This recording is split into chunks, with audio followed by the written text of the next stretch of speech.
Blessed afternoon po, Shepherd's Heart Church, at minsan pa tayo po ay sama-samang tumulog sa Panginoon.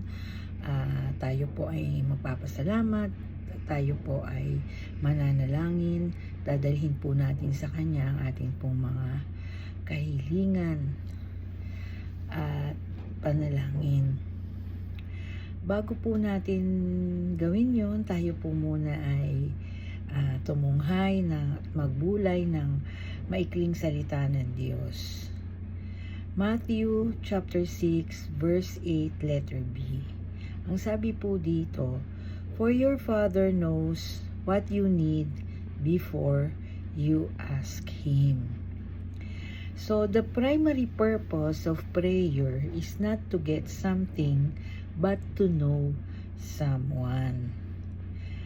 Ang prayer po ay ating pakikipag-usap sa Diyos. Ang prayer po o ang pananalangin ay atin pong connection sa Diyos. We connect to God through our prayer. And to know that someone is our Lord Jesus Christ. He is our model when it comes to our prayer life.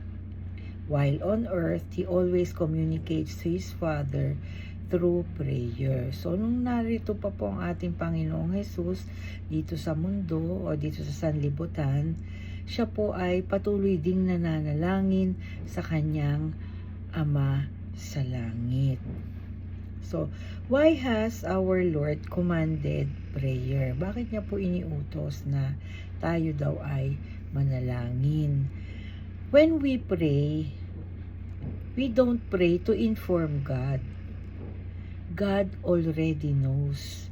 Sabi nga po dun sa verse natin, di ba? For your Father knows what you need before you ask Him. So, alam niya na po, hindi na po natin siyang kailangang i-inform, no? When we pray.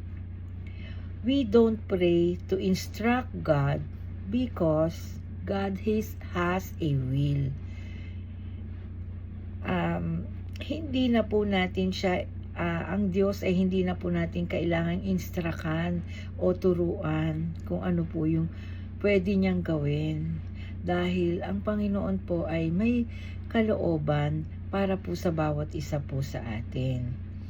What we do is invite God when we pray. So, anong ibig sabihin po nito? What does it mean?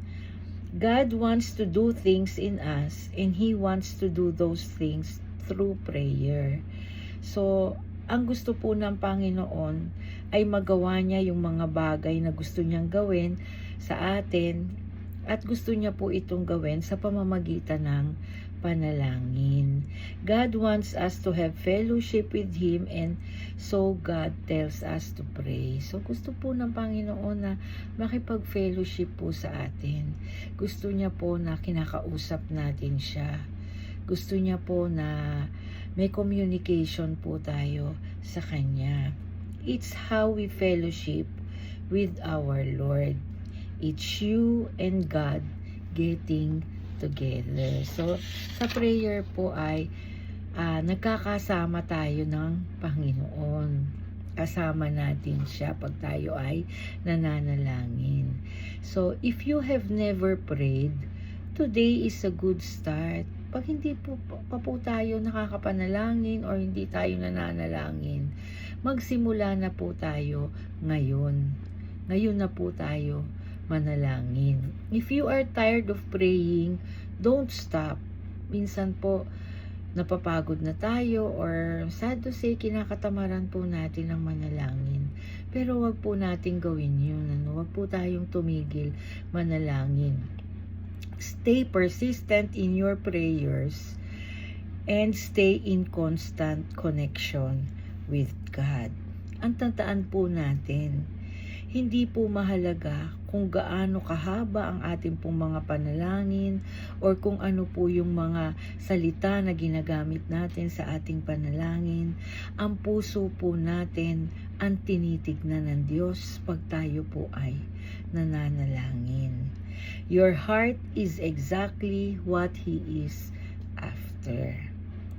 So, God is an omniscient God, and His desire is for believers to come to Him with their needs, trusting in His provision and will for their lives. So, tayo po ay patuloy na manalangin at palaguin po natin ang ating pong buhay panalangin. Purihin po ang Diyos.